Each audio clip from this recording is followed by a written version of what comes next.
Greetings from Stanford University. I'm Bill Barnett, professor at the Stanford Doerr School of Sustainability and the Stanford Graduate School of Business.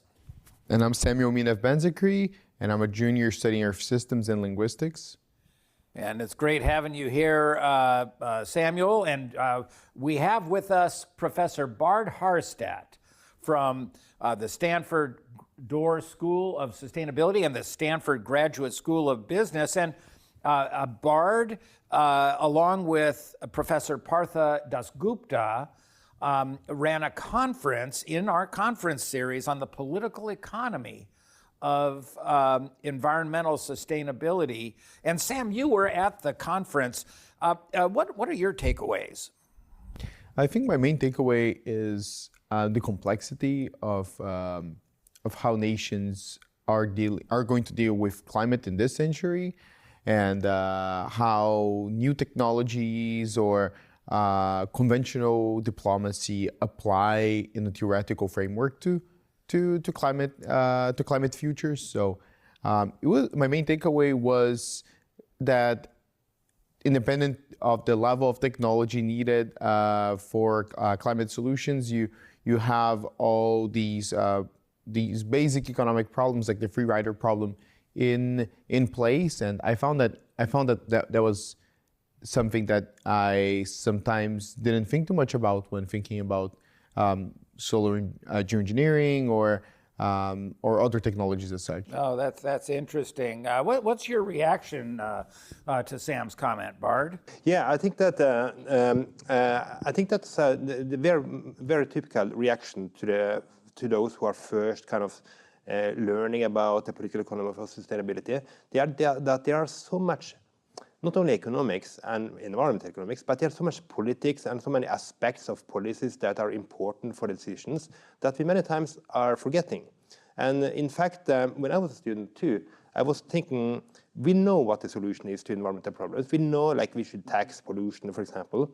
But partly because of that, I was motivated to study political economy, because then you really understand why things are maybe screwed up, like why we don't see the ideal policies in place. And there are so many different political aspects of that. And we could see that from the conference, that they were covering so many different dimensions of policies that can, from each of their angles, shed light on why policies are not always efficient, but also on how we can maybe move to a better world where we can see policies that are not only effective, but also possible to implement in a political setting. And that, of course, is the ultimate goal. You know, Bård, as I hear you talking, I remember a conversation I had about maybe about a year ago with a super famous economist. And I'm going to leave his name out, okay, because his story, well, you'll see why. And, we ran into each other in the hallway, and he said, and he looked at me, he said, yeah, sustainability. He says, it's a solved problem. And I thought, solved problem? And of course, I've thought about that a lot since, and I get what he was getting at, and I want to say this to you listeners, especially if you haven't studied a lot of economics. We actually, in theory, really do understand why our economy is producing massive amounts of carbon dioxide. I mean, we actually understand the economics of this. We have since I was young. But Bård, there's these other things that stop us from acting on what we know. What are a few of those things? Yeah, that's a great question. And that is also not only a great question for this podcast, but also for your research and continued studies. Because many economists think that, yes, we know what the solution is. And the next question is, why don't we see those fantastic solutions implemented in practice? And there are several political obstacles, and some of them were discussed in the conference. One of them is, for example, what is called vested interests. Vested interest is that many capitalists and firm owners and industries have a vested interest in the sense that they have already invested a lot, and they are capital that are being sunk into dirty and polluting industries. And given that they are basically tied up to those sectors, and they cannot easily run away. They have a strong incentive and motivation to lobby the government and to make sure that they are getting policies that are supporting their continued existence. And they are willing to spend a lot of resources also on supporting policy makers that are supporting their basically their existence going on. And that is why we often see a so-called status quo bias in politics. It's hard to get things moving because there are so many stakeholders that have a strong interest in keeping things as they are. And that is just one of several things. And then we could ask the question: what about the counter lobbying? Shouldn't there be green industries and investors, renewable energy? Shouldn't they lobby against, like for new policies? But no, they are not there. They are not there yet, right? So that's the thing about up-and-coming industries, that those owners might be there, hopefully, to a larger number in the future. But right now, they are not vested interest. That's striking. Yeah. Yeah, that's striking because, and especially so, Samuel. When you and I first met, it was in your home country, in Brazil. Yes. And we were talking about, we were up, if I remember, up in Manaus. Yes. And we were talking about innovations. We were talking about new organizations, doing agroforestry. Back to you, Bård, those organizations are the revolutionaries, but they're not represented in public policy. Right. They don't have the same material and financial interest or capacity to influence policies to the same extent as, for example, the oil industry is having, right? So that is why policymakers and policies are distorted in a way, it ties up to those things that were profitable and has been profitable for many decades. And it's difficult to make a change. It's so interesting. It's so interesting because it's difficult for the policymakers to change. Yes. But then it's also difficult for the firms to change.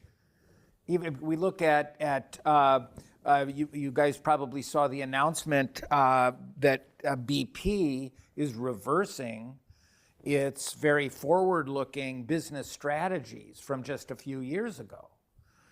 And it's doing that because it has to answer for its share, its financial performance.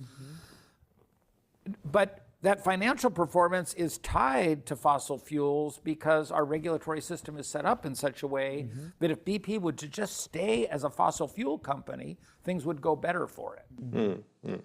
Yeah, sometimes one can think about this as like a catch-22 problem or a chicken and egg problem. Like firms, they don't have this motivation to go green, to disinvest in brown and go invest in renewables, unless there is a supporting policy in place.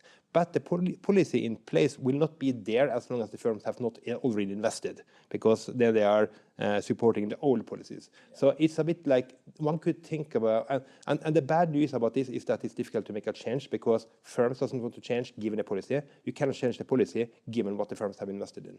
But the good news about this kind of logic is that it's also another world is possible, right? Another equilibrium is possible. That if it's expected and credible that the policies will change, maybe not today, but in a few years, then if that is credible, then firms will find it profitable to invest in green, environmental-friendly technologies, and then at that point in time, they will also support that type of policies. So it's possible, and that's the good news from these stories. I mean, the alternatives already exist. The big question is getting the current owners of material, of infrastructure, material, and people running government and doing these larger scale investments to transition towards these alternatives. So that's basically a rundown of what we all discussed. I agree. So I think that to some extent you're saying that we know that technology exists. We know the solutions to some extent, at least some of the solutions, both at technology level and economics level. And now we have to go to the political economy of all this to understand how can we move there, not only technologically and economically, but also politically. So Bård, we were fortunate to have visiting here at Stanford during the conference as your co-chair, Professor Partha Dasgupta, who of course is very famous and accomplished and has done so much. And I thought maybe we could just take a minute and let you just sort of comment on his work for our audience who really wouldn't be familiar with it. And I realize that's a big ask, so you don't have to, this could go on for an hour and a half, but maybe just give our audience a little quick introduction to Professor Dasgupta. Yeah, I would love to. So Partha Dasgupta, he was actually a professor here in the start of his career. So, he moved back to Cambridge, and he's been at Cambridge a long time. But he has many co-authors and collaborators in the US. And when I was a student and I learned resource economics for the first time, we were reading his thick book with Jeff Heal from 1979. And that is an amazing book in resource economics from 79. It's still used in many courses today. And it contains novel material. And sometimes Dasgupta is mentioned as a candidate for the Nobel Prize in economics if environmental economics will be given attention sometime. And some of the research of Dasgupta has been very much deep into, for example, what is the value of nature? How can you think about not only GDP as a measure of wealth, but also you have to take into account how resource stocks, such as natural resource stocks, might be depleted over time. And that should be taken into account when you measure, for example, wealth. So GDP by far is not enough. You have to take into account how the stocks are changing and maybe diminishing. And then the picture might not be so rosy. So Partha Dasgupta, he was also the lead author of a famous report in the UK, which is called the Dasgupta Review. And that is very much focusing on the value of biodiversity. So it was wonderful to have him here. And he is still, after all these decades, still working very hard and really on the top of things. So it has been wonderful to have him here also on the podcast. But we were so lucky to get him for the conference. No, absolutely. And this issue, just for our audience at home to understand how very important this insight is, there is a reality that when we as humanity are making our kind of collective decisions about whether to have more economic activity or less economic activity, we're really making a trade-off, and that trade-off is often against the future. And so, folks at home may have studied the idea of discounting over time, and whether we like it or not, that is what we do. We trade off today against the future and so forth. But given that we know that many of our natural resources and the stocks of our natural capital are depleting, that would change the calculation of that of the way we would end up discounting. And that can have real effects on policy and real effects on decision making. So it's great that was represented. Sam, let's come back to you. Any other reactions to this topic? Yeah, I had a lot of questions about how, kind of connected to some of the talks and to what you just said, Bård, about Dasgupta's research.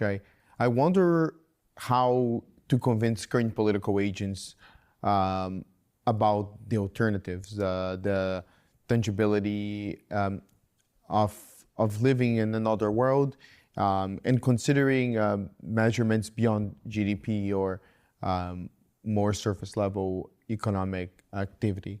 I wonder how to manage those to direct the political discourse to consider these things and to enact policy and enact change. I wonder what are some strategies that should be considered when thinking about this? Can I ask for clarification on that, Sam? So you mean to get into more qualitative measures, quality of life, something beyond? I wouldn't say even quality of life. I think that those are important to, these are part of the bundle, but even some quantitative ones like biodiversity, you can quantify those things. I see. Or, for example, economic activity through biodiversity. That's a big, I think we talked about that concerning my region in the past, how biodiversity leads to research in material science and pharmaceutics and other areas that are economically relevant. Yeah, no, I remember that. In fact, you took me onto your family farm there, or that acreage with the tremendous biodiversity. And I remember that one area where everything was edible. Yes, that's my. Well, when I was raised, you weren't supposed to just eat plants. Yes. But we were walking around eating everything. Yes. It was amazing. It was an amazing. So Bård, let's take Sam's question to you. Do we have policy approaches to quantifying and really measuring biodiversity? Yeah, that's a great question. In fact, this Dasgupta review is talking a little bit about this. And it's easier for some resources than for others, right? For example, some of my research regards tropical deforestation. And for forest cover, we have satellite monitoring. Yes. In fact, Brazil has a great satellites who can give objective, verifiable data on the forest cover. Of course, you cannot measure the biodiversity so easily. Yeah. And especially the role of biodiversity for other species, that's a much more complicated question. I think that should maybe inspire some of the listeners to really study and do research on these topics, because there's so much important work that remains to be done. Not only to help policymakers to get a better estimate for what they ought to measure instead of GDP, but also, I think, how to persuade voters and citizens. And something we have seen the last few months in the US is that the challenge for political economy is not only to convince the policymakers about what they should do or what they can do and still be re-elected, but we also need to reach out to the voters and citizens, right? And we have to understand what are driving their behavior at the voting booth. Yes. And I think that is also some questions there that we really need to do. Yes. Learn more about, do more research about, why are many stakeholders, for example in the US, voting against what you would believe is against their material interests. Yes. They're supporting policies which is a bit hard to understand how that can be beneficial for their, given the situation with work-wise, for example, they are in. But there are things there that we don't understand, and that is important to study that more, to see what type of policies that can also be acceptable at the grassroots level. Wow. So Bård Harstad, thank you so much for running this great conference and for speaking to our audience today. Sam, look forward to talking to you at the next podcast, and to our audience from Stanford University, until next time. The Stanford Initiative on Business and Environmental Sustainability podcast series is sponsored by the Stanford Graduate School of Business and the Stanford Doerr School of Sustainability. Music by Charged Particles. That's Caleb Hutzler, Mike Rock, and John Krosnick.